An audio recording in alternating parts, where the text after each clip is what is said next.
hauogopi giza, huangaza.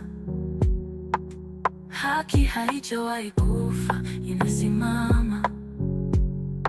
Tutakomboa kila kona, kila pembe. Kwa pamoja, tushujaa wa milele.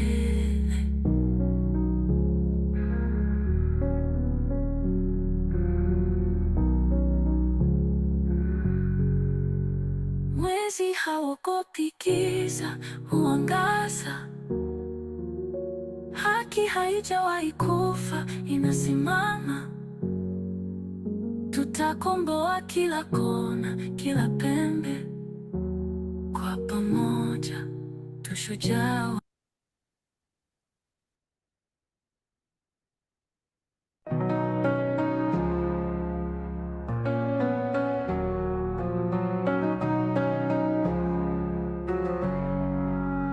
Mwanamke shujaa anasimama kwenye uwanja wa maisha na hema. Haki yake ni nuru, sio dhambi. Kila tone la jasho lina thamani. Ladies and gentlemen, thank you for joining us. We are going to start in the next 2 minutes. So let us just brace ourselves for the session ahead. In the next 2 minutes, we will start the session for the afternoon. Thank you very much. Uwanjani tunadai, mila potovu hatutaki. Tunaondoa, nguvu zetu ni za kweli, zinawaka. Heshima uwanjani, heshima ya mama. Aibu na ukimya, hangawa haki utangaza dhahiri.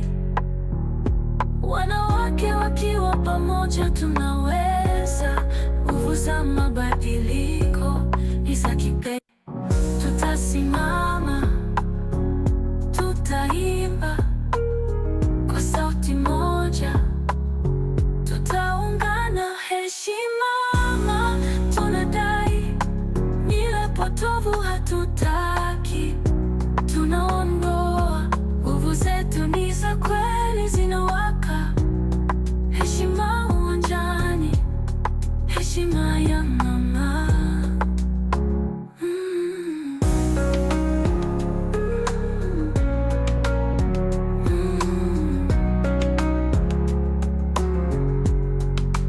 Mwezi hauogopi giza, huangaza. Haki haijawahi kufa, inasimama.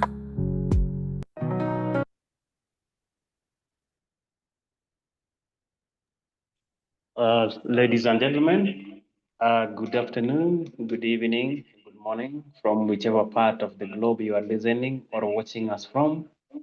Welcome for this session roundtable discussion or engagement. That is just a precursor to our upcoming summit in November for 3 days. So I want to welcome all of us. I'm Kevin Kaumba. I'll just briefly share with us the housekeeping rules. We are sorry for those who are not from Anglophone background. We are going to have this session purely in English. And also we encourage that we make use of our chat box. Please, once you've logged in, introduce yourself in the chat box, the organization you represent, your background, a brief background or expertise, and any other question that you might want to ask or any engagement you might want to ask. And also, the session is going to run for 1.5 hours. That is from 2:30 to 4. And in between, we shall have sessions that are going to be moderated by our able moderator who is already with us. In a special way, we want to also thank our partners who have made this possible or who continue to partner with us in different areas and in different programs. Without speaking so much, I just want to encourage all of us to make sure that we participate fully in this session going forward. So let's use this roundtable webinar as a precursor to the upcoming summit in November. We shall share more as we continue and also be able to be open as possible so that we are able to make this discourse fulfilling one. Once again, welcome from whichever part of the globe you are joining us from. Others will be joining. They'll find us on the way. So, as without speaking too much, may I take this solemn opportunity to welcome our CEO and founder, Collins Alan Dundo, to give us his opening remarks. Then from there, he'll be able to welcome our moderator, who will take us through. Welcome, Collins. Thank you. Thank you so much. I hope I'm loud and clear. Thank you so much, Kavins, for such a wonderful introduction and taking us through the housekeeping rule. And it's a very good afternoon to us. And I would like to greet all the delegates, panel, and esteemed partners, such as policy advisors, as well as athletes who are here, and all our guests for joining us from across the continent and beyond.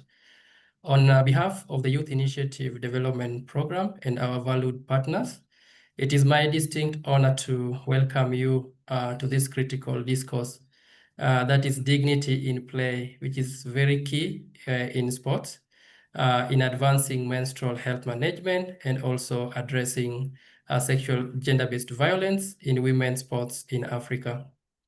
We normally know the playing field is often lauded as a great leveler, a meritocratic space where talent and determination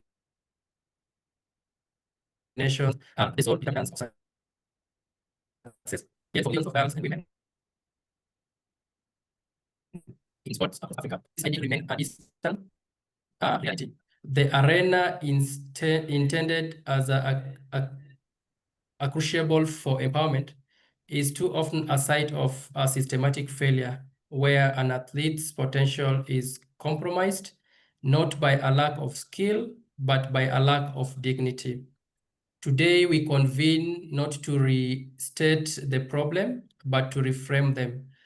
Our central thesis is that inadequate menstrual health management and the prevalence of sexual and gender-based violence are not parallel challenges. They are pathologically interconnected. They exist on a continuum of disempowerment rooted in structural gender inequality and institutional neglect. From an analytical standpoint, poor, I'll call it MHM, is more than issue of hygiene. It is a fundamental barrier to participate. It represents a failure in so many ways, and it's a failure in infrastructure. If you go to the grassroots communities, where you'll find the absence of safe, private, and equipped sanitation facilities for our young girls. And also, I'll mention economic, which is also key, the persistent burden of period poverty that forces a choice between sanitary products and sporting equipment. And then it's key for our young girls, that is better the perpetual of stigma and misinformation that fosters shame and isolates our athletes. This environment of managed neglect creates a structural vulnerability. It is within the vacuum of support and safe of that SGBV flourishes. The power asymmetries between a coach and an athlete or administrator and a team are dangerously amplified when an athlete is already made to feel vulnerable or dependent. A culture of silence around menstruation is fertile, a ground for a culture of silence around abuse. Therefore, our objective today is tripartite, that is, first, to inform, we want to move beyond an anecdote to establish this nexus as a critical area of concern, supported by the lived realities of athletes and the expertise of health professionals. We must ground this conversation in evidence, however nascent it may have, however nascent it may have. Second, to influence policy. Our goal is to challenge decision makers in sports ministry, federation, and clubs to move from performative policy to protective practice. A policy document on safeguarding is meaningless if there is no corresponding budget for a sanitary pad or for a renovating toilets.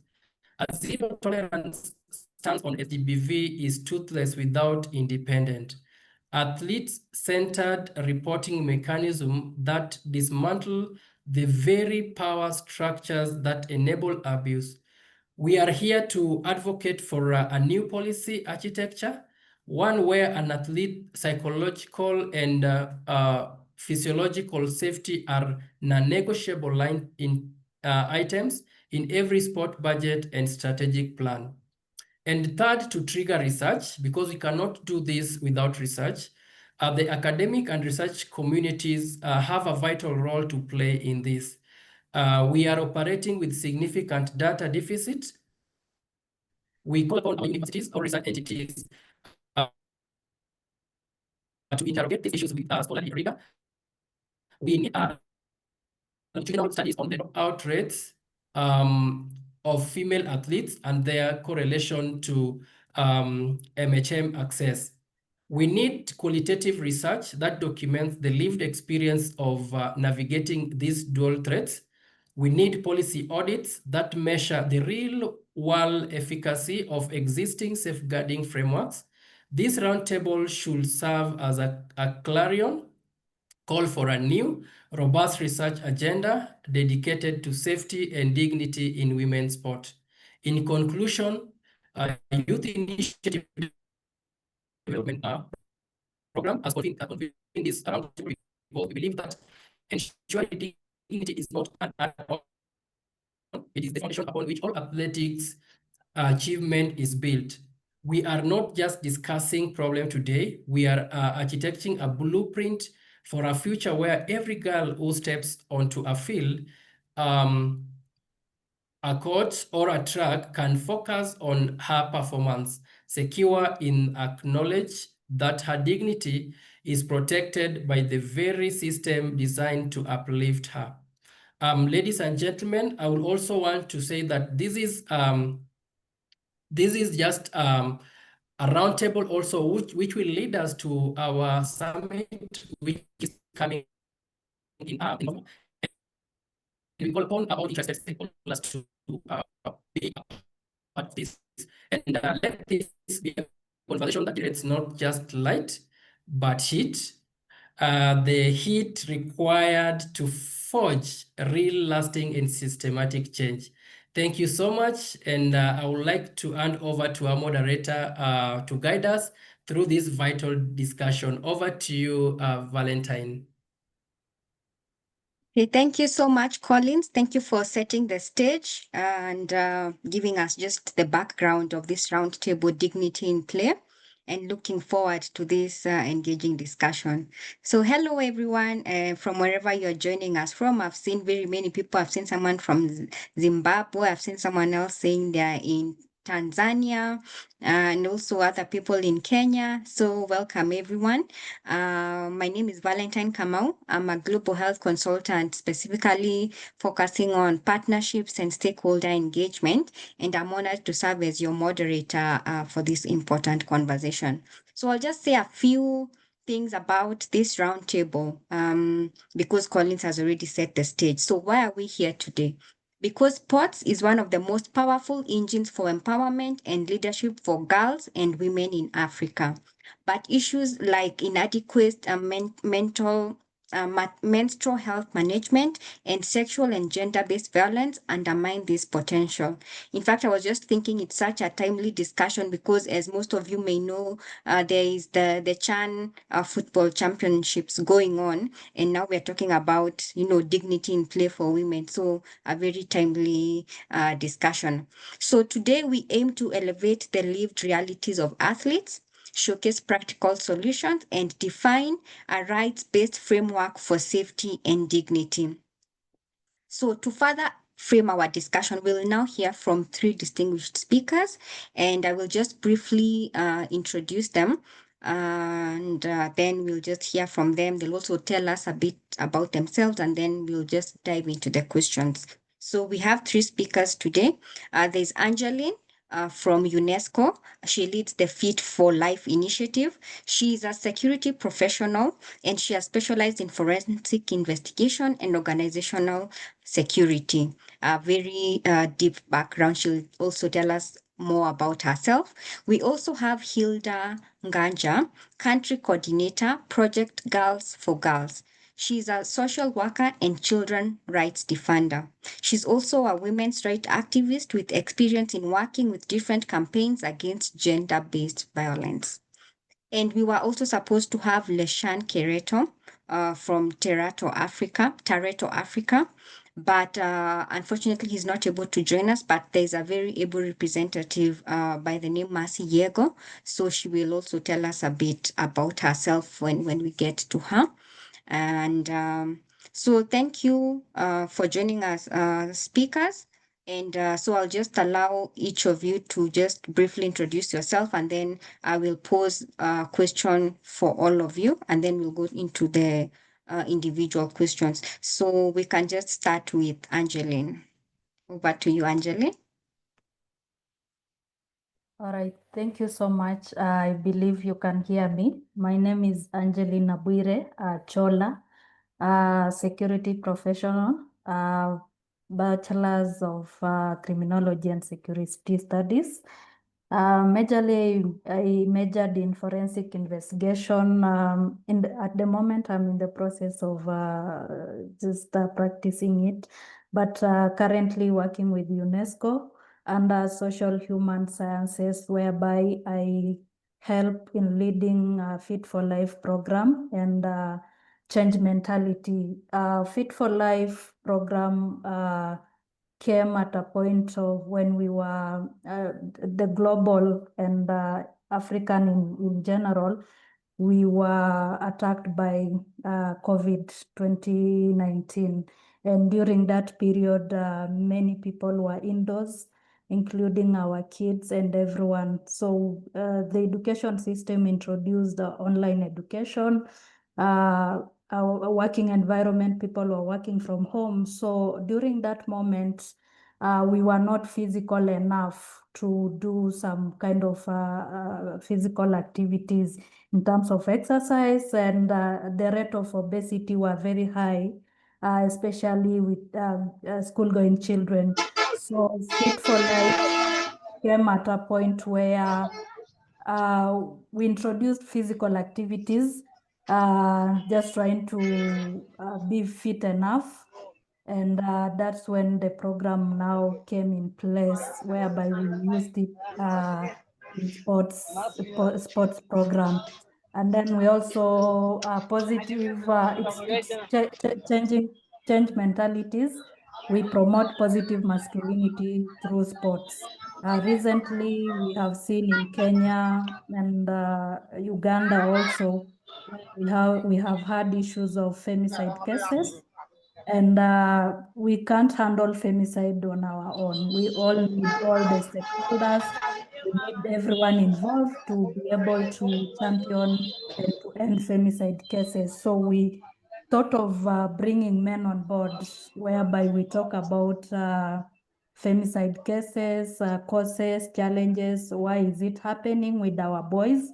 And our age gap is between 15 to 23, 25 in between. And we are targeting high schoolers, university students, university colleges and all that, because when we start to educate them earlier to champion for positive masculinity, ending femicide at an early stage, we'll be able now to achieve what we want to achieve.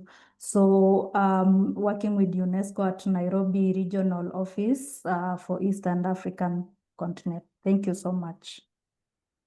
Oh, amazing, Angeline. I really like the point you said about promoting positive masculinity and, focusing on that age group where they are actually the future, the 15 to 23. So thank you for that introduction. And now we'll just move over to Hilda. Welcome, Hilda.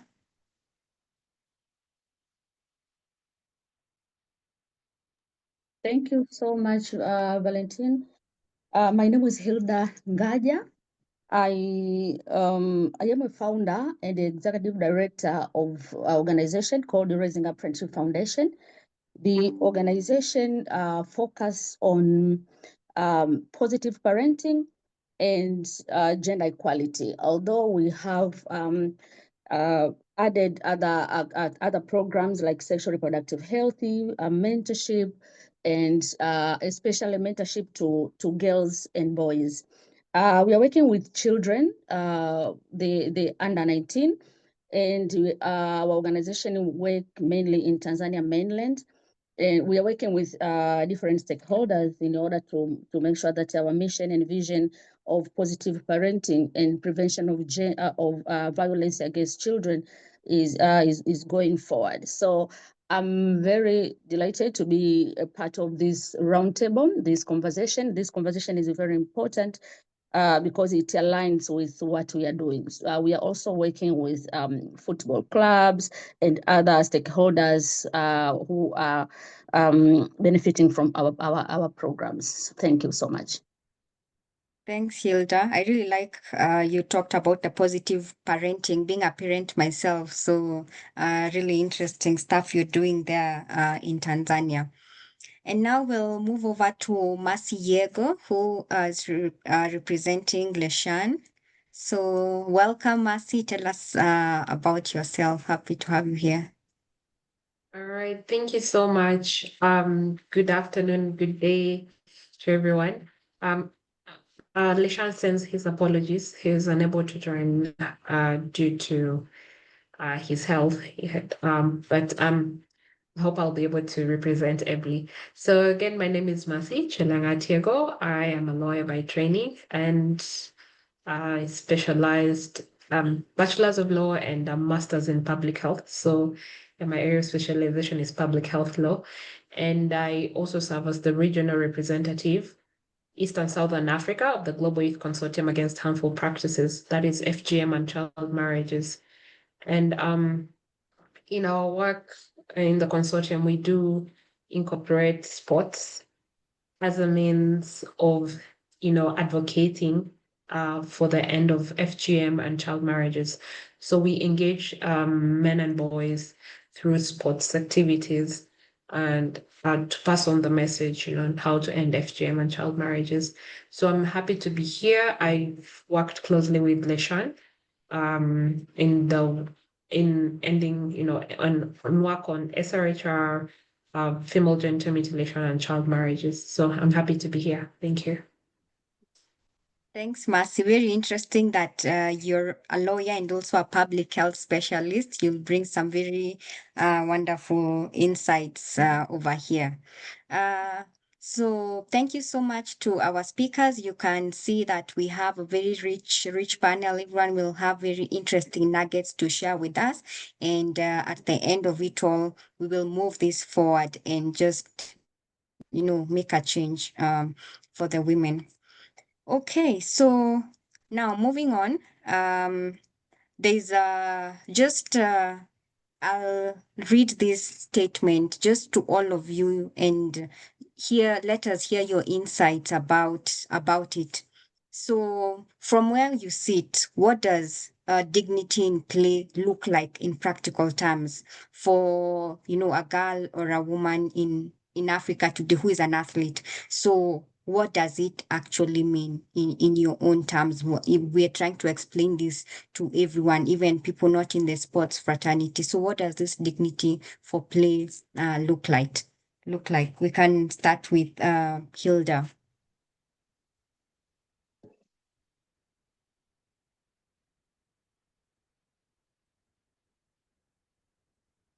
Okay, thank you, Valentine. To me, actually, it looks like not only a player, but the whole person. and it has to be in that the wider, I can say, the wider explanation. Take it in all dimensions, from physical, mental, environmental, and everything concerning a girl who is an athletic. Yeah. So it's everything that encompasses the girl and the woman. Yes. Yeah. Okay. Now let's hear from Angeline, and then we'll move over to Mercy. All right. Thank you so much, Valentine. For me, dignity in simple word, I will just say safety, safe. Because Yeah. I'm in security sector as well. I've done security and safety during CAF tournaments in African countries, Kenya, I've done in Tanzania. So when you talk about dignity, it's just the safety of their girls and the athletes, girls athletes, from when they are home, when they are training, when they are playing, when they are in hotels. Are they safe? Are they comfortable enough to play? Because when you are safe, when you are okay, you will just play very well. You wouldn't even mind what is happening back at home, because your coaches, your people, the management, the whole team has given you that surety of safety. Yeah. So safety everywhere, whether you're at home, whether you are in the field, or you've traveled for these tournaments, safety. Okay, great. Okay, Mercy, over to you. When you talk about dignity in play, what comes to mind for me is, equity and, equal access and inclusion. When you talk about dignity, I'm looking at, access to time, resources, and opportunities to play when you talk about girls and women in sports. So having that opportunity to have equal access to all the services and amenities that you require and opportunities that you require to enable you to become the best athlete as a woman or as a girl aspiring to become, an athlete. Having access to health services, having access to the best coaches. So generally, I'm looking at, access and inclusion, but in an equitable manner. That's what I think about when it comes to dignity in play. Amazing. So it's about equal access to time, to the services, whether the health services, to the resources like the coaches. Yeah, so it's about equal access and equity. Okay, now that just framing of the discussion by the speakers actually now lets us understand actually what is this dignity in play. We've had, different perspectives from each of the three speakers. And now we'll just move over to very specific questions just based off of what each of the speakers is specializing in. And now I'll just start with Hilda. So for Hilda, imagine a 13-year-old girl joining a sports team for the first time. From your experience as a social worker, journalist, child advocate, what's the biggest blind spot in the typical sports model that puts her dignity at risk? And what's the first step a club should take to fix it? So this is about a teenager who has joined the team for the first time. Now, just tell us about that scenario. How would that look like? Okay, Valentine, when I'm looking at this story of this 13 years old girl, I want to look how with all the experience and the expertise life that I have, because I look this girl with the empathy of the thinking of a social worker, that the truth of telling the truth of a journalist, because I'm a journalist as well. But as a mother and as the person who has been a 13 years old before, this girl, first of all, has a dream of playing for her country. She went there for the first time, making sure that she just wanted to make sure that she is representing her country from the very young age. Although at the age of 13, this girl also faces the whispers of jokes about her changing body. As you can see, the 13 years old in the age of puberty, and she is growing up. She's starting to be seen, and not only seen because she's growing up, but she's seen because she is in the playground, and she faces a lot of whispers, and also sometimes she's already started her period. Some girls at the age of 13 have already started their period. So she's facing a lot of challenges at the ground, at school, at home. The issue of the period poverty is all on her. Sometimes her feelings are dismissed. Why? Because this girl, she's on the playground. She's supposed to be tough. She's supposed to win. She's supposed to make everybody proud. She has to bring trophies at home, but she's 13 years old. She's told to run faster, not to, and only to stay silent, even if there are challenges. Remember, she's 13. And there are a lot of issues which sometimes she wants to report. But whenever she reports, she is seen as she is representing femininity rather than that trophy that we want. So her feelings are only dismissed. The blind spot of this, I just want to say that I've been on the playground at the age of 9. I was the netball player. And I can tell you, whatever these 13 years old of today faces, I have faced it before. I faced it before, and at the period where the awareness is not as it is today. So at least I can say at this moment, the 13 years old, at least she is informed, but we have to remember that sports models are designed to train physical skills, not protect emotion, social, and bodily dignity. So this girl is facing that, especially around menstruation and safeguarding from SGBV. Clubs focus on performance and competition, and clubs ignore psychosocial safety.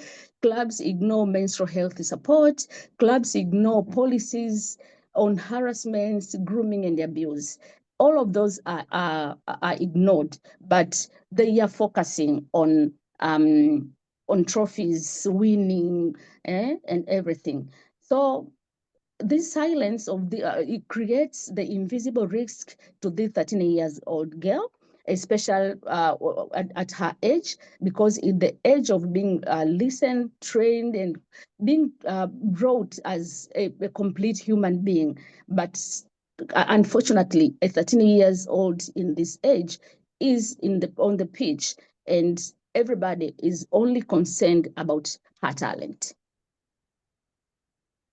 Thanks for that, Hilda. I really like what you've said, that this girl has a dream to represent her country in whichever sports that now she could be focusing on, and has a dream, but then it's also being faced by all these challenges of, the body is changing. People could be making fun of how we know how teenagers can be. So she's battling all these feelings. Some are being dismissed because sometimes, as you've said, in these clubs, they're only focusing on performance. They're not looking at you as a person. They're not looking at your emotional well-being, your mental well-being. It's all about the performance and the trophies. So this is actually a challenge. And I like that, this is something that you've worked on, and actually with the lived experience that you have, that you mentioned that you are a netball player. You can relate quite closely to this. So just a short follow-up on that. From your experience now, when you were a netball player at that time, how was this handled, and what's the difference between that time and now because of the difference in years, how is there any difference? Is there an improvement? And if not, what can be done? How can we actually rectify this? Okay. At our times, the awareness were very minimal, and there were not these stories. I remember at at our time when I was 9, I wasn't even had started to see my periods. So whenever the discussion about sexual reproductive health is raised, us who are young, underage, are not supposed to be in those conversations. So you can imagine, you are going to the public, you are going to the world without any information. The only change that I see today, is that girls nowadays are informed at a very young age, even below 9 years of age. So they know a lot, but the systems didn't change. The system is still the same. And when we are talking about, for example, the safeguard, is all the clubs have this, for example, the safeguarding policy? No. How are they? What about the reporting pathways? Are these girls had this reporting framework which they can report safely and so that they can be safe? So you can see whatever happening at the system wise is the same. The only difference I see today is that only these girls at this time are well informed, and they know, at least they have knowledge about issues of sexual reproductive health, issues of GBV issues, and at least there's a little bit light on that. But I think the system is still the same. A lot of clubs are not concerning about these issues, and when it comes to children, they sometimes being used as I can say, as robots or as objects, just to bring to lift up the clubs, rather than making these girls living as human beings while enjoying their talents. Yeah, really sad to hear that perspective. Because now for the systems change, these are things about policies, the decision makers, the ministries. So what do you think can be done? Because this system, if it hasn't changed from when you were 9 and now in this date and time, what is this disconnect that's there that's making the systems not change? We're just doing the same thing over and over again, maybe expecting a different result, but it's the same thing. What is that one thing that the system needs to change? What can be done? I can answer that using our organization framework, which we are using all the time when we meet with young people. The strategy number 1, we are establishing the safe space and menstrual health support. We in schools where we are working with, we creating, for example, the private changing areas. We provide sanitary pads on the or in every school for emergency, and we are giving education to children and teachers, staff, teaching staffs and non-teaching staffs. I think this framework can be used as well on the playgrounds to create this safe space and menstrual healthy support. We can create every playground can be constructed with private changing areas. We are expecting to see those rooms which are very furnished, equipped with a lot of pads and painkillers, something like that, and education to girls themselves, coaches, and other staffs in the club. They have to understand they have to understand these stories. But also the framework number 2, which we are using, we have mandatory child safeguarding policy and training. which whoever want to work with us, before you even starting to open your computer, you have to be trained on our safeguarding policy, child safeguarding policy. You have to understand what a child means. Where is your limit? Why you can't do this and why you can't do that? Why you can't go that further, and what is going to happen when you are not following our safeguarding policy? So I think when we recruit these girls, clubs has to make sure that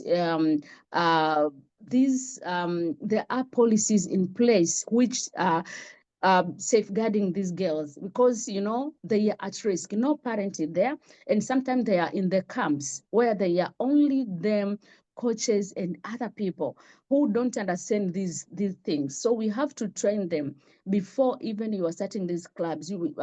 These coaches and all the other club staffs has to be trained well about the safeguarding policy of these children. And the framework number 3, which we are using, and we are using trusted adult system.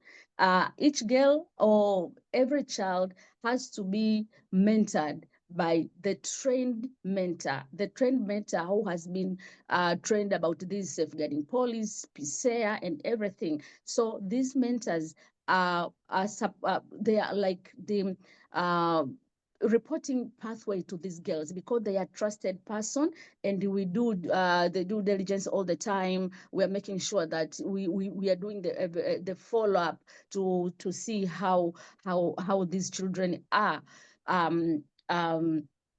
benefiting from these mentors. So I think with this and many other more, which maybe other speakers are going to add, they can help to make sure that these girls are safe on the pitch, outside the pitch. You sometimes even from home to the playground. Sometimes they get from they are.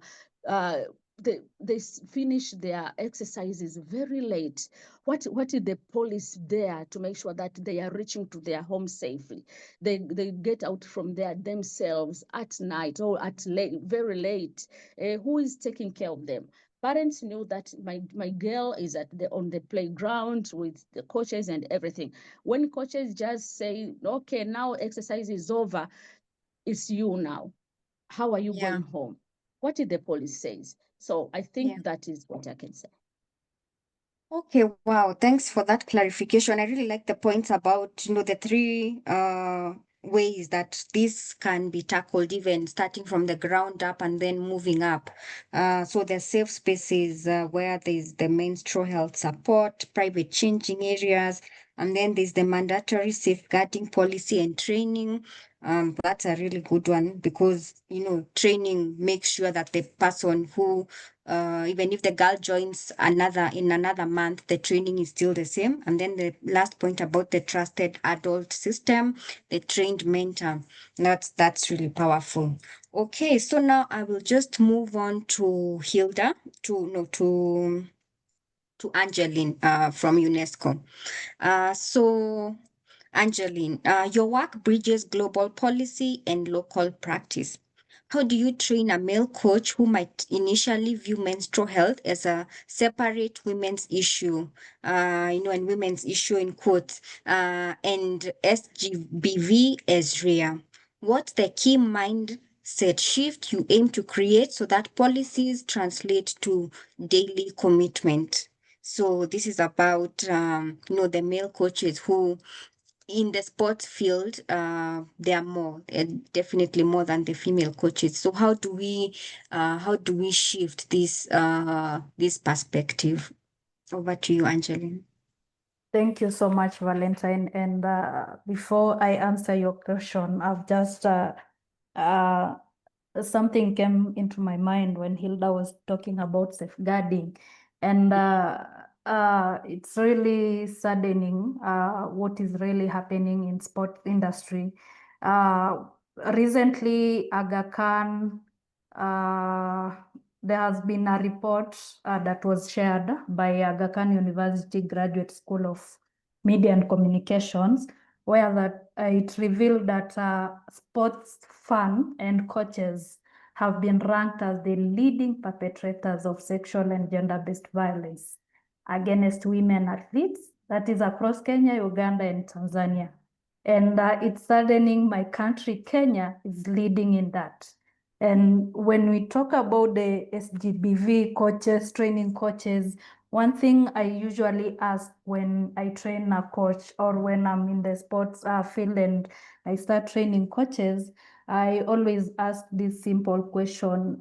Imagine your favorite athlete or your best performing athlete is missing training sessions.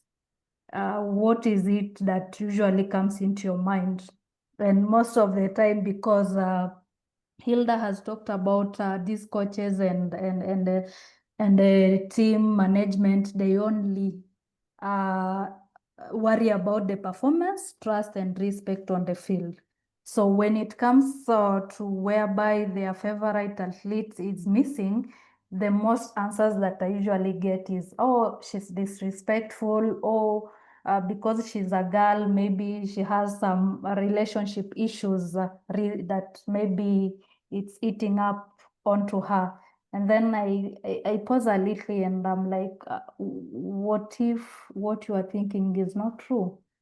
What if she's going through her menstrual period at that time and she doesn't have sanitary pads, and because of maybe being shameful in the training sessions or in the pitch, she just remained at home just to finish her period and then she'll be back into the training. So that moment you will see coaches will like, oh, okay, I didn't realize that. So that moment it's like, okay, our coaches are really lacking this knowledge of menstrual management in athletes, in our girls.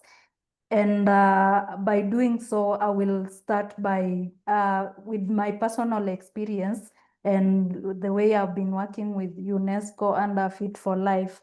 I will be able to, during that moment when you hear a coach say, okay, so that is what is happening. Then I will bring an issue of safeguarding. I'm like, do you guys in the club have safeguarding policies? What does it say if a player misses a session or misses what is it? Do you have policies? And I've come to realize that it's so sudden. A lot of clubs recently nowadays, they are using 2015, 2016 policy. And those are policies that used to work back then. With the change in technology, change of environment, change of everything at the moment, things are changing. And when you're using 2015, 2016 safeguarding policy, it doesn't really apply to what is happening on the ground. And this is really saddening because we need to take safeguarding policy as a serious matter. And I always say, if I'm training coaches, because I always have a session for coaches and also some session with our girls. So I'm like, what is really happening during training sessions? So some ladies will be like a 13-year-old, 15, because mostly I deal with under 13, under 16, and then under 20 and under 25. So I categorize them depending on the age gap that they are in. So you will hear some comments like, oh, coach hate me. Oh, yesterday I didn't play so well. And then coach called me names. So I'm like, so when I'm go back to training coaches, I'm like, oh, I've had so-and-so, like I don't mention names, but I'm like, oh, this is really happening in the training center. So if the players don't perform, why are you scolding them? Why are you calling their names? Because why are you calling names that they are really necessary? And because with the age of under 16, under 13, these are kids that are going through adolescent stage, and we all understand during that time of adolescence, there are a lot of emotional, they are emotionally, really emotional. So the programs of Fit for Life will be able to help me analyze if they are really physical enough in terms of emotionally dealing with the coaches being harassing from the coaches and all those kind of things. So with the Aga Khan University recent reveal, it revealed that Kenya has 69% of GBV cases, and that is really from 43 in 2022.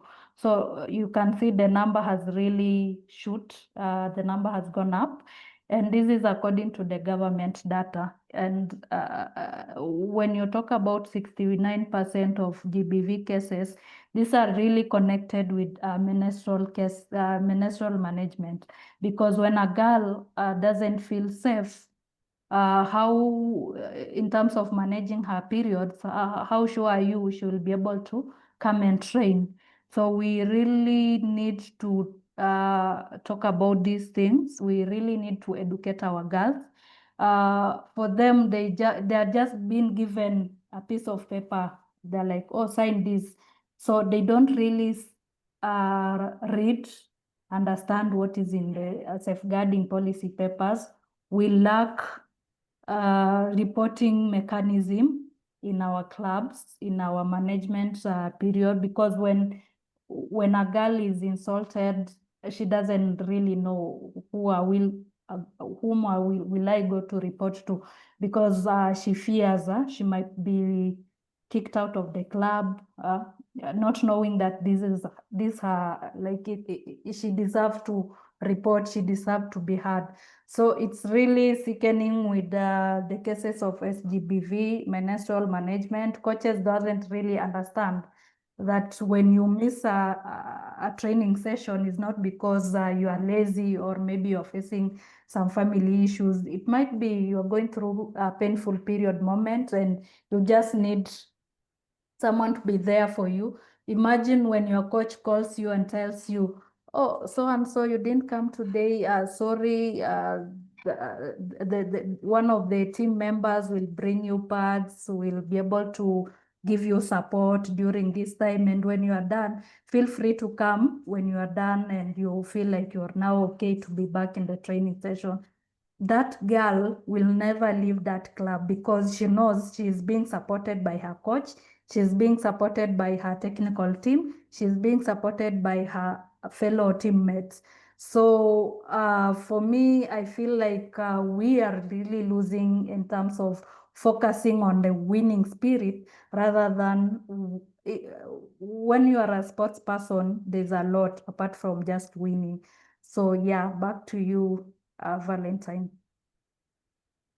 That is really some really wonderful insights and really shocking, that report from Aga Khan Media School, and that Kenya is leading. And now, especially the 69% of GBV cases, up from 43%. Now, this statistic should actually be reducing, but unfortunately, this has increased. And especially, even as you all remember, during the COVID times, especially 2020, 2021, the way everyone was, closed up at home, and even these cases actually went up. So, and now that we're in 2025 at 69%, I can only hope that, this can actually reduce. I also really like what you've said about the reporting mechanism. If you can quickly answer a follow-up question I have on that.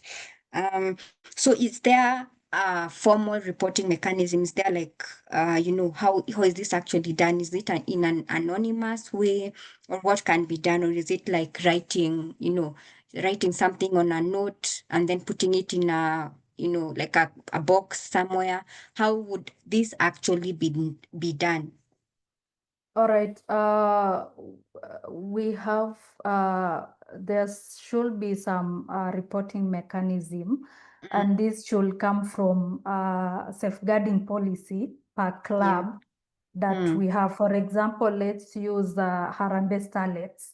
Back then, I used to train I was in the technical team training Harambee Starlets, whereby we had an anonymous way of reporting, because when a coach or when a head coach or a technical team knows that so and so reported this case, she will be thrown out of the club. And for the girls, they fear reporting. So we created something of, it was kind of an anonymous way of reporting. Your name won't be mentioned anywhere. When we have meetings, when dealing with this kind of cases, your name won't be mentioned anywhere. So anonymous was also allowed. And if you're comfortable and you feel okay, if you feel okay and comfortable to be known, because there are some cases we need to know who said so, who said what, and how did it happen, when did it happen, so that when we take up, maybe if it's a court cases or something, we'll be able to know and be able to defend in a court of law, because these are the sexual harassment cases that happen in sports industry. So anonymous is also there. If you're also comfortable to know, to share about it, because some are okay sharing about it, because it's also a healing process. When you share and you're able to, we get the counseling team, the psychological team to deal with such things, you'll be able to heal as well. And also it depends also with the team, the management team, because every team, every management has to have a safeguarding policy, and this also comes from the government. Also, government through sports industry has a safeguarding policy. So per team and per management has to be a safeguarding policy. So when I'm doing training coaches on safeguarding, I will start by having their safeguarding policy, and we try to amend it to meet the specific team at the specific region, because Kenya has its own, Uganda has its own, different countries has its own safeguarding policy depending on the country. Yes. Okay, great. So I like the point about each region having its own specific safeguarding policy, because contexts are very different. We might all be in Africa, but our specific context is very different. So it needs to be personalized to the specific country, and even further to a specific location, even if it's the same country. So very specific. So what about the policies that you mentioned? Like they're using ones from 2015. So as of now, are there current policies? Because that now is 10 years ago. So as of now, which is the latest policy that's being used for safeguarding? Oh, okay. Drawing from my experience during East African countries sports in Tanzania, that was in June, we had some challenges on safeguarding, because there were 3 countries that were represented: Kenya, Uganda, and Tanzania. And Kenya, we had a team called Maisa. I believe people from Kenya and are able to know the team, Maisa. And then also from Tanzania, we had some other team. So for them, we were very keen. We helped them during the workshop. We helped them to amend and come up with safeguarding policies that meet each and every team. So we sat down, went through each and every safeguarding point, and we discussed about it. And one that was needed to be amended, we amended together, and we agreed together. So through that, at the moment, I'm helping teams and management to try to amend their policies, because recently I haven't met any team that is using 2015 safeguarding policy. They're using the latest one that they are using is 2022. So we are working on that to try and help each team to amend their safeguarding policy. Yeah. So at least the latest is 2022. How often are these policies updated? Like now, after 2022, which will be the latest one? Is there a time frame for this policy to be updated? Yes, 5 years. 5 years. Oh, 5 years. Yes. So the next one would be in 2027. 2027, true. Okay, wow, very interesting insights. Okay, great. Now let's move on to Mercy. Mercy Yego.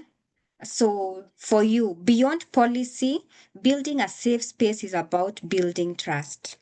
What are the three essential, non-negotiable elements that every sports club or training camp must have to ensure an athlete's dignity is the default, not an afterthought? So this is just talking about beyond all these policies and building the safe space. What are these non-negotiable points that these camps need to focus on? So that there's the focus. It's not just, oh, this is a by the way. What are these main points that they need to focus on? Over to you, Mercy.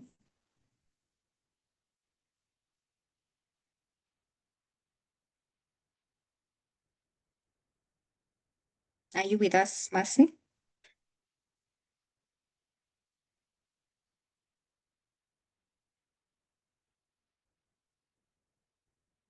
I don't know. Collins, is Mercy still with us?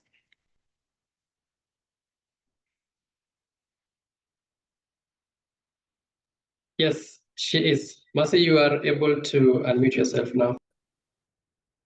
Thank you. Yeah, I was actually trying to review that I was unable to unmute. Sorry, I kept speaking and I thought I was being heard. Sorry about that. Yeah. No worries. Yes. So, I know we all often say that, policy is important, and it is. Of course, policy is important. But of course, we all know that policies alone do not keep athletes safe. And what really keeps athletes safe is, of course, trust. And when we talk about trust, there are three non-negotiables that come to mind. Of course, one for me is a trusted reporting and support system. Um, um, Athletes athletes need multiple accessible channels to report issues, and that includes, of course, anonymous options. And having a trusted reporting and support system is really, really key, because one of the things that cause survivors of any form of violence to be afraid to actually report cases is not having trusted reporting systems and channels and having a support system. So one thing, the first most important thing I would think about is, of course, a trusted reporting and supporting system. The second non-negotiable, like every club should have, is education and continuous culture shaping. It is one thing to have a reporting system and support system in your organization or in a club, and it's another to actually have education and continuous culture shaping, because you may have the platforms in place. That's why you see we have laws in our societies governing how the communities run and how things should happen and what should not be done. But we also have people that continue to perpetuate, even when you have, people being told, you will be sent to jail for probably 15 years, 30 years, or even a life sentence, but you'll still find people committing the crimes. So that's why we need to have education and continuous shaping in place. So that is education for coaches, for everyone, the coaches, the athletes, the administrators, everyone around in the facility needs to undergo a form of education and continuous culture shaping on gender equality, menstrual health, SGBV prevention. So that needs to be in place to also reduce stigma and create a culture where unsafe behavior is never ignored. And the third non-negotiable is athlete-centered facilities and resources. So from having well-lit changing rooms to clean, clean dormitories, from having menstrual products available, menstrual health support products available. And when you have such an environment where you have accessibility to menstrual health products and clean and safe environment, that signals whether the athletes are actually valued. So for me, when we talk about this, I'm looking, the three non-negotiables that came to mind for me were the three that I have mentioned. Of course, education, we're talking about report and support systems, and of course, athlete-centered facilities, facilities that are friendly to women and girls, facilities that, have the amenities that we would require for women and girls. Yeah, so that's what came to mind. Okay, wow, thanks for that. So I really like the 3 points. There's trusted reporting system and channels. So this needs to be accessible. It's a point that we touched on previously about is it anonymous enough, and are they actually confident enough that when they actually report this, will it be acted upon? It's not just a case of reporting and just nothing is done. And also about the education and continuous culture shaping. So for this, can you just further expound on this culture shaping? How would it be done practically, or how is it done, especially the part for culture shaping? Because now, even if we're talking about the African countries, even specifically East Africa, very different cultures, even within the same country. So how would this be done? How would this look like? Because even the coach can be from, a region that's different from, he didn't grow up in that region, he has just been posted there. How would that look like, the culture shaping?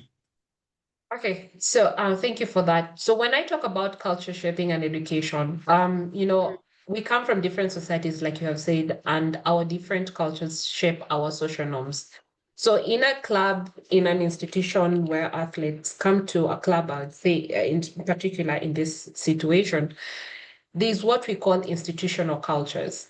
When you go to a particular place, let me give you an example of, let me say, when you go to Cafe Javas, everybody knows Cafe Javas for customer loyalty. Like, when you go there, they have customer loyalty. When you go there, that customer experience is top notch.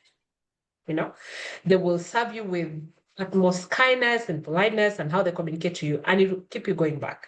So, and every other institution has their own cultures. The institutions you go to, and for them, their code is probably, you've got to communicate well with the client.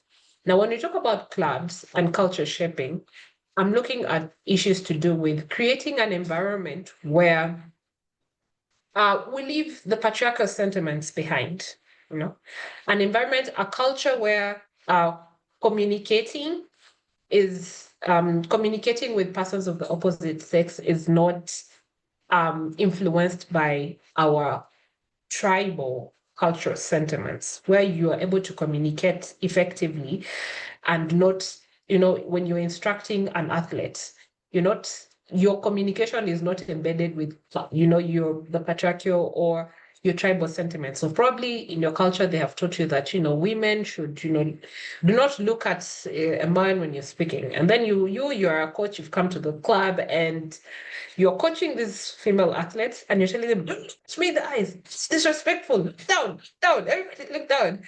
And so you're saying that is a culture you're carrying from your home. So in the club, have policies, have SOPs in place and policies in place and manuals in place and frameworks that ensure that you have a particular culture that you want to see in the club, that the club has, that promotes equality, gender equality, and protects the athletes from any form of verbal forms of gender-based violence in one or another, because communication that is abusive in a way, in undertones of gender-based violence, actually creates mental health crisis, because that's another form of gender. Most people look at gender-based violence as physical, but there's also mental. So if the culture in the club is not the kind that supports a safe environment, it will definitely create a situation where we're having athletes having mental health crisis, and a mental health crisis stemming from forms of gender-based violence abuse that is mentally, let's say it's mentally influenced. And you've seen the likes of, what's her name again? The tennis football athlete, I forget her name, from Japan, originally from Japan, with African descent. I forget her name, but I remember when she did mention that she was undergoing a mental health crisis. And when she mentioned that, a lot of people were like, oh, it's because of ABCD, da da da da. But when you look at such instances, it stems from the environment. So if the environment has a culture that is supportive, that respects the laws, that looks at how to support the athletes, communication, how people carry themselves, everything, that will definitely create an environment that will create an environment that will enable the female athletes to actually thrive. I hope I've answered it clear. Thank you. Yeah, okay, great. So that's really nice. I really like the clear communication lines because with everything, even most aspects of life, if the communication is not clear, then nothing can be done. And also now, I'll just mention your third non-negotiable is the one about the athletes having athlete-centered resources and facilities, having access to menstrual health products. So in your experience, is it something that is actually done? Are our athlete centers actually centered, focused on them? Is it a reality or is it a policy that we hope to implement? Just quickly as we move on from you. Yes. So I'd say from most experience, most facilities do not have easily accessible menstrual health products for the female Yeah. athletes. That is Yeah. a common practice across the region. Mm. And I would say that for those that have, that's an exception, but it would be really, really, really important that we advocate for that to be in place, that, menstrual health products should be accessible for free to the athletes. Because, I mean, we do have condoms accessible for free almost everywhere. Yeah. You go to government facilities and you can find condoms in the washrooms. Why not menstrual health products for Yeah. athletes? I mean, for women and girls who are holding our flags high Yeah. patriotically, I think Okay. that is something that we should have in place. Yeah, that is a really big gap that needs to be addressed. So I can say time has really moved quickly. Having an engaging discussion, you really don't notice the time moving along. But now, as we are almost getting to a close, there's just one sentiment that I would like each of you to speak on in just about at most 3 minutes. Yeah. So if we were to design the sports club of the future in Africa, what is one bold systemic change related to menstrual health or SGBV prevention that would fundamentally shift power dynamics and make sports truly safe for girls? So what is the one thing that we can do that would actually make it safe for girls? So this is also a good chance to just summarize, what you've talked about and tell us that, that one bold systemic change that can actually move us from now this discussion to actually seeing real change on the ground in these training centers for our women and girls. I will just start over in the order we have been following. So over to you, Hilda.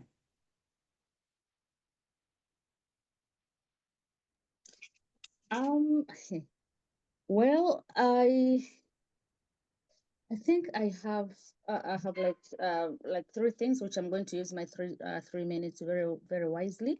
Number one is I would say that coaches should be trained as protectors, not just performance drivers. I think that will be my number one.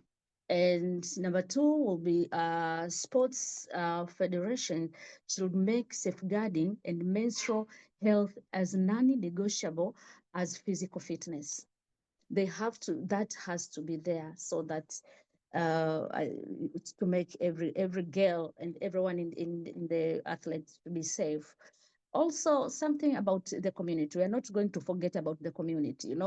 I as a parent, when my child is at the playground or always engaging in any kind of sports, I am so much interested in the achievement. But the community should be molded to support girls beyond the pitch, because dignity and safety are as important as trophies. So we have to make that culture. I like the issue of culture. Every professional has its own culture. I, as a social worker, we have our culture. We have to forget about all our ancestors there, everything. We have to forget about our villages. We focus in on professional culture. So even in the athletes world, they have to create that safety culture that we don't have even to discuss about it today.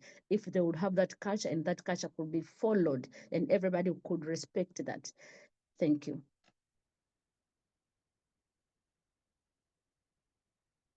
You're on mute, Valentine. Okay, sorry for that. So really powerful points, Hilda, especially about the coaches being the protectors. Menstrual health needs to be a non-negotiable. We need to involve the community to support beyond the pitch. When they go home, is there support offered? We also need a safety culture, something that is the norm, not just an exception here and there. Very, very powerful from you. So then we'll just move on to Angeline for your, sort of answer to the question and your closing remarks, just tying everything together. All right, thank you so much, Valentine. For me, I always believe when we support our girls, they thrive in sports. And by support, I mean encourage, not only encouragement, but giving them that dignity and safety that they deserve. I would love to see every academy, every sports academy, every tournament, like when we see, I believe we have all had chances to see what is happening at CHAN tournament. When a player is injured, you always see that medics going into the field with the first aid kit. That kit is very mandatory in every sports. So I also want to urge that every pads kits should be mandatory as well as that first aid kits.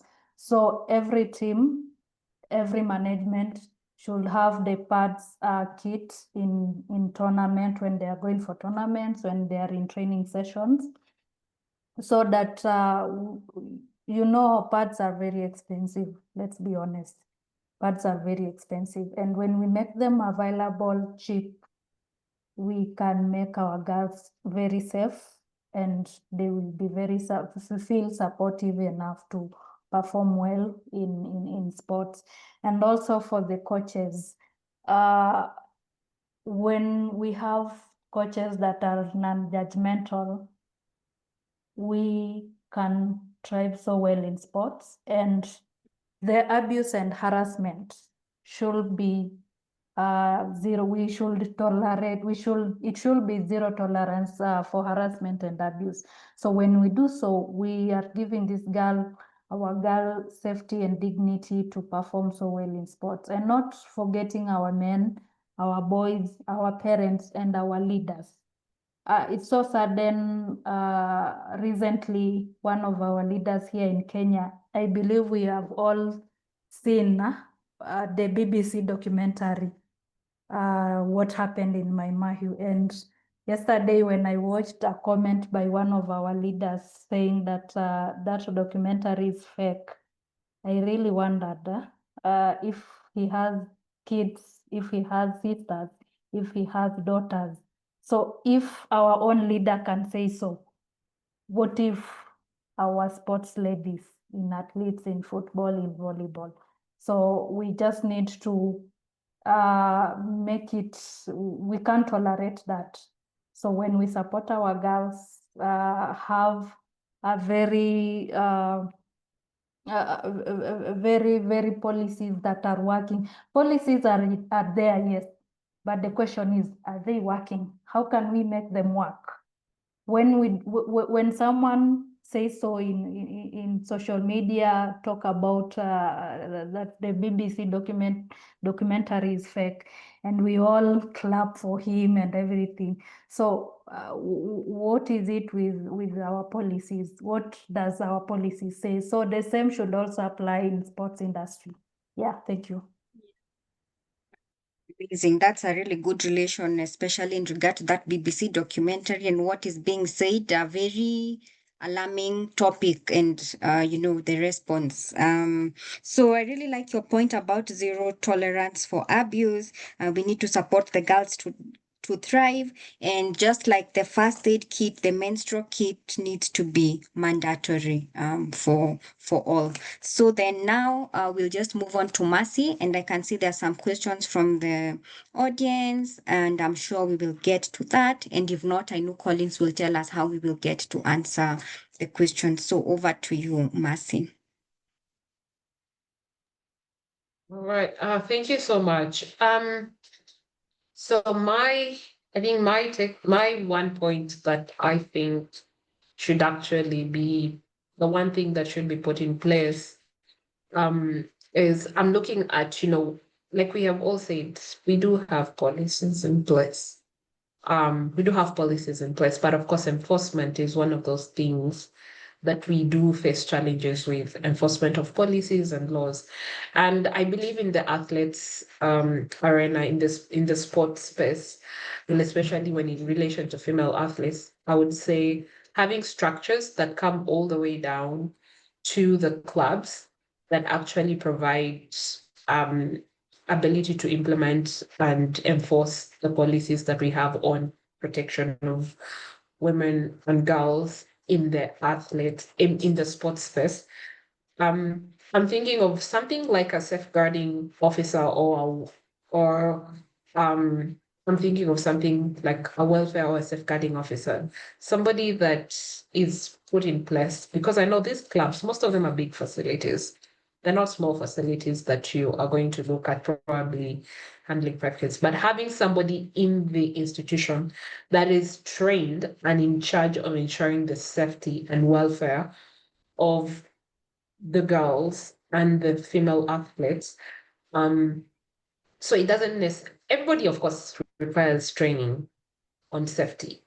But I believe if you have somebody in charge of that, somebody that is held accountable, somebody that is responsible for ensuring day-to-day running, that the safety of the young girls and the older female athletes is their responsibility, will actually create a form of accountability coming from the clubs and the different training facilities across the continent. So that's what comes to mind for me. And again, like you've said, we have all the speakers have said, menstrual health is really important, and having the products available and also training on trauma-informed care and how to go about it in these facilities is also really, really important. So yes, again, I am really happy and I'm grateful for the opportunity to speak and share on this. So thank you. Back and over to you. Okay, thanks for that, Mercy. Really like that you said about enforcement needs to be done, and we need to have structures that come all the way down to the specific club.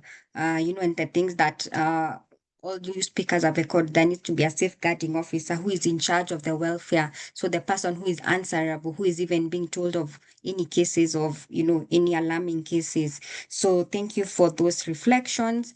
And I have just been reading some of the comments here. And we just have 7 minutes to go, but I've seen one directed to Angeline. When creating these policies, this is from Stewart Zirimi. When creating these policies, are you including young people, or you just sit down and make these policies? So Stewart is asking that. Let me see any other question. Okay, most of these are comments. Someone called Zulfat Ibrahim is saying, I think addressing SGBV requires a united and multi-sectoral approach that combines community awareness, early education, survivor-centered support services, and strong legal enforcement. Thanks for that, Zulfat. And we also have let me see another comment. There's someone from Guinea, Mohammed from Guinea, who's just showing his support. Yeah, and I think most of the people are, echoing what we have said. Yeah. So over to that question, Angeline, if you can just answer Stewart on that question. Yes, Are we Stewart, involving other people? thank you for the question. Yeah. We don't sit and amend or come up with policies. We invite everyone that is involved. We have policy for the club, the whole club. We have policy for the coaches. We have policies for the players, and we have policies for the country. So when we come up with policies for the club, players and coaches, everyone from that club is involved, so that we'll be able to know. On clause 1, we said it was said and passed that if you slap a player in the training or when playing and you lost and you slap a player, you will face disciplinary actions. Everyone knows, the players knows that, the coaches knows that, and the management also knows that. So it's something that we sit together, tell the coaches, according to the policies of the club, this and this and this, or according to what is going on. We have seen about, we have seen people complaining about this club on gender-based violence, on coaches harassment. Is it true? The coaches will speak, the players will also speak, everyone will be involved. And then I'll say, if something of the same happens again, these are the consequences. So everyone will be aware, in case I do ABCD, I'll be able to face this and this kind of disciplinary. So we involve each and everyone at the club. I hope I answered that. Yes, I think that really covers it. It's everyone needs to be involved in this decision making. So I see now we have 3 minutes to go. So I will just just summarize the discussion we've had, and then I will invite Collins from the organization to just close it up. But I've really enjoyed this. So as we close, let's take a moment to reflect on what we've had today. We've learned that dignity in sports isn't just about performance, it's about protection, it's about inclusion, it's about respect. We've identified the need for non-negotiables, the safe facilities, education, accountability structures. These are all needed. We've had the call for systemic changes, policies that live beyond paper, and practices that truly empower the women and girls that we're talking about. These women and girls who are possibly not even represented here. These policies need to speak for them. They need to trickle down to the clubs, in the towns, in the countries. This needs to get to the girls so that we can just have them empowered. This conversation doesn't end here. It's a starting point for real action by the federations of the different sports, coaches, policymakers, and all of us in this space. We need to take this discussion that we've had here. We've had the challenges. Despite the challenges, there's always hope at the end of the tunnel. As long as we are committed to, these challenges that we've had here, we can make a difference. And everyone over here, you're here because you're actually interested in this topic. There's something small that you can do in your community, something small that you can do even to influence that that policy. You might know a coach, just having a discussion with them. Even the girls who are learning to represent us in these different sports, talk to them, encourage them. And everything, I believe, can change even in the near future, even before these safeguarding policies, the new ones come into place in 2027, change can actually happen. So now, with those comments and thanking all our speakers, everyone who has typed a comment in the chat box, thank you so much. I've been your moderator, Valentine Kamau, and now over to YIDP representative Collins. Okay, thank you very much, ladies and gentlemen. We are just in the tail end of our engagement this afternoon.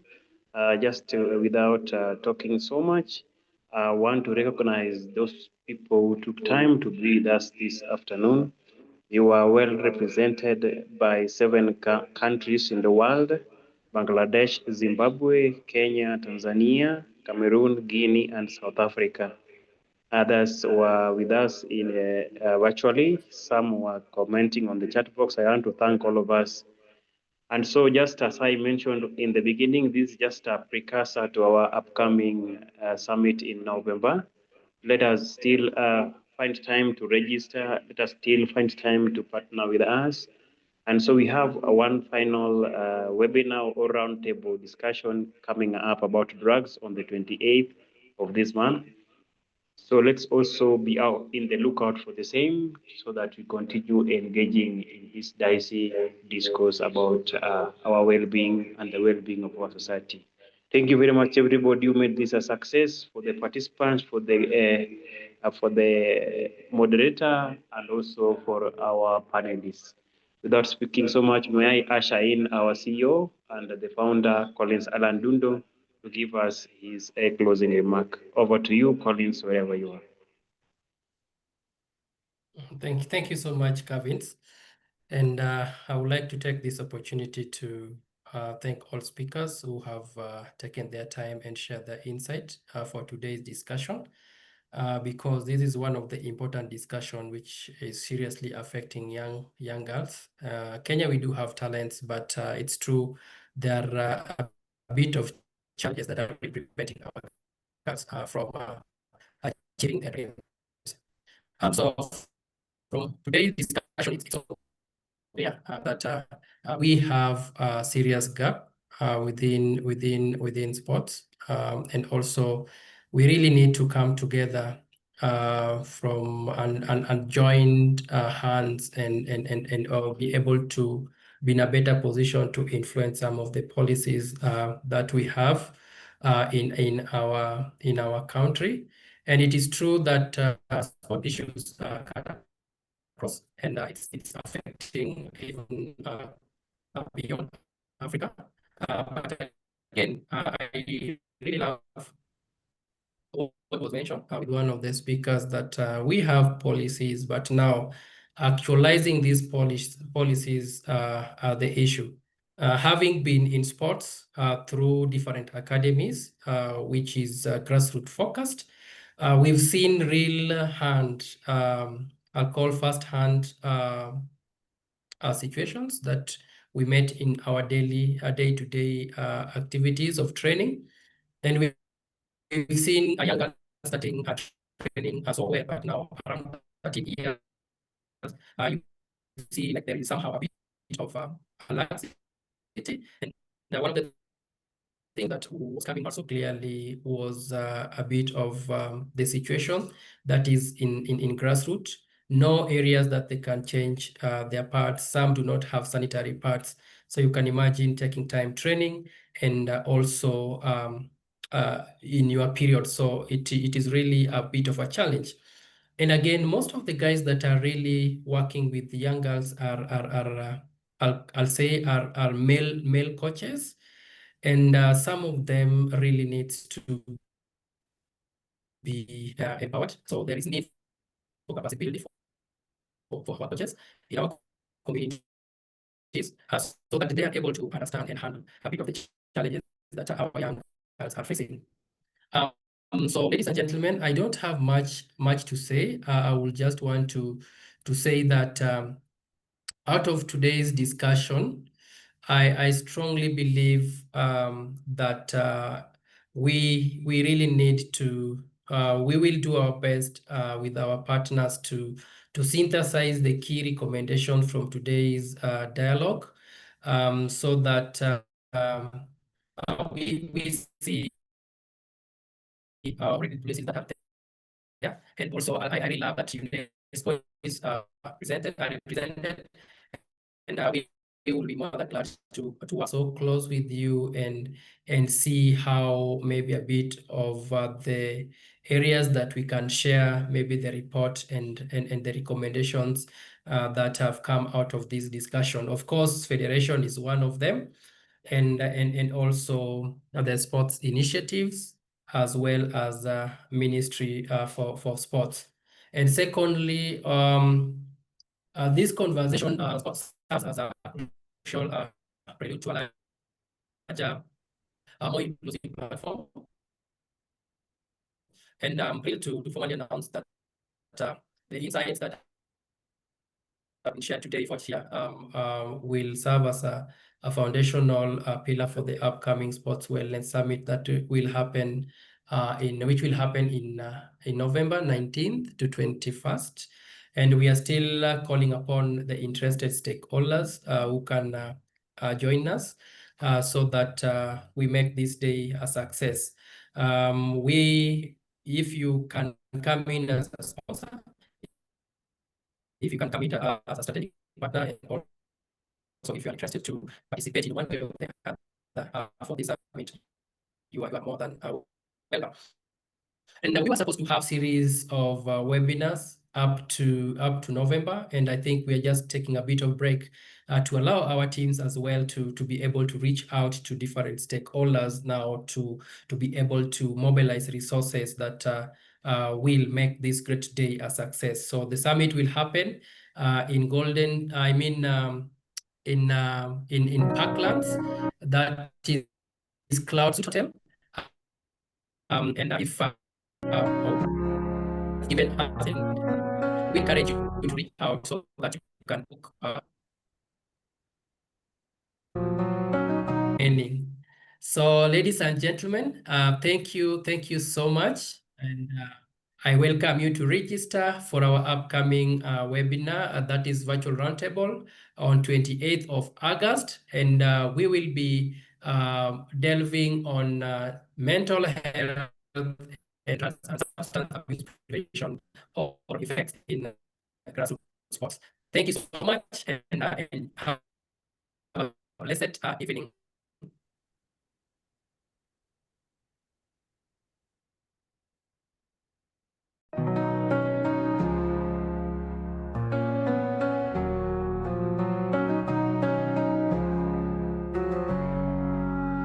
Mwanamke shujaa anasimama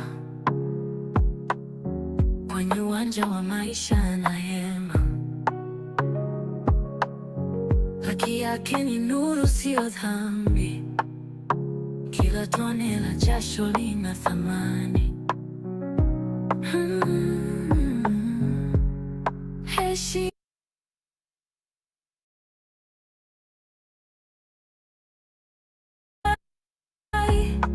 mila potovu hatutaki.